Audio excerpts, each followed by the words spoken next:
नमस्कार, मी पंजाब डक. आज आहे 21 जुलै 2026. राज्यातल्या सर्व शेतकऱ्याला सांगू इच्छितो की आज 21 जुलैपासून तर 27 जुलैपर्यंत राज्यात आज बऱ्याच भागामध्ये सगळीकडेच पावसाचा जोर वाढत राहणार आहे, म्हणून हा अंदाज लक्षात घ्यायचा. सांगायचं झालं तर सुरुवातीला विदर्भाकडे वळू.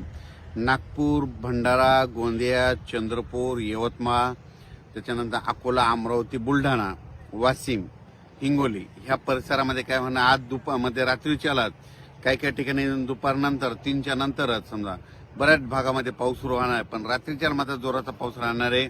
म्हणून हा पूर्व विदर्भ, पश्चिम विदर्भातल्या 11 जिल्ह्यातल्या शेतकऱ्यांना लक्ष द्यायचा. त्याच्यानंतर नांदेड जिल्हा, मराठवाड्यामध्ये नांदेड जिल्हा झालं, परभणी जिल्हा झालं, लातूर जिल्हा झालं, बीड जिल्हा झालं, धाराशिव जिल्हा झालं, जालना जिल्हा, संभाजीनगर ह्या परिसरामध्ये आजच दुपारनंतर चांगला पाऊस सुरू होणार आहे, म्हणून हा अंदाज लक्षात घ्यायचा. रात्रीच्या नंतर बऱ्याच भागामध्ये चांगला पाऊस पडणार आहे, म्हणून हा अंदाज देखील सर्व शेतकऱ्यांनी लक्षात घ्यायचा. म्हणजे मराठवाड्यामध्ये आज 21 तारखेपासून ते दररोज वेगवेगळ्या भागात 27 तारखेपर्यंत चांगला पाऊस पडणार आहे, म्हणून हा मराठवाड्यातल्या शेतकऱ्यांनी अंदाज लक्षात घ्यायचा. काही ठिकाणी रिमझिम राईम, कुठं थोडा शेतामध्ये पाणी सचल, कुठं पेंडॉलचा पाऊस पडेल, पण हा पाऊस येणार आहे, म्हणून हा अंदाज शेतकऱ्यांच्या पिकासाठी खूप चांगला राहणार आहे, म्हणून हे शेतकऱ्यांना लक्षात घ्यायचं. त्याच्यानंतर उत्तर महाराष्ट्राकडून, उत्तर महाराष्ट्रातल्या शेतकऱ्यांसाठी खास करून आनंदाची बातमी म्हणजे नंदुरबार जिल्हा, कारण की तिथं पाऊसच पडला नव्हता.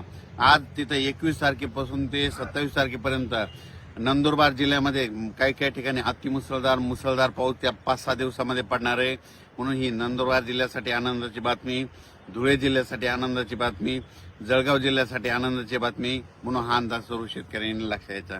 त्याच्यानंतर राज्यात आज म्हणजे बऱ्याच ठिकाणी ठिकठिकाणी चांगला पाऊस पडणार आहे, म्हणून हा अंदाज लक्षात घ्यायचा. खास करून मुंबई, पुणे, नाशिक, त्र्यंबकेश्वर तिकडे देखील काय होणार आहे, आज 21 पासून ते 27 तारखेच्या दरम्यान 27 जुलैपर्यंत चांगला जोराचा पाऊस पडणार आहे. नाशिककडे परत एकदा गोदावरी नदीला पाणी येऊ शकतं, म्हणून हे अंदाज लक्षात येतं. कारण की नाशिककडे, त्र्यंबकेश्वरकडे काय होणार आहे, 21 ते 27च्या दरम्यान नाशिक जिल्ह्यामध्ये तिकडं म्हणजे गुजरातच्या बॉर्डरकडं म्हणजे वरती पाऊस पडणार आहे, पश्चिमेला म्हणजे नाशिकच्या पश्चिमेकडं म्हणजे त्या भागामध्ये पडणार आहे. त्याच्यामुळं परत नाशिककडे चांगला पाऊस सुरू होणार आहे, म्हणून हा नाशिककरांनी देखील अंदाज लक्षात घ्यायचा. म्हणजे कसं म्हणजे नाशिक जिल्ह्यातले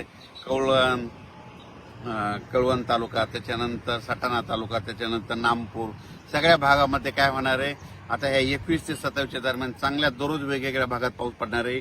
एका दिवशी सगळीकडे नाही पडणार, दररोज वेगवेगळा भाग धरणार आहे, पण सगळीकडे पाऊस पडणार आहे, म्हणून नाशिक जिल्ह्याच्या शेतकऱ्यांना अंदाज लक्षात घ्यायचा.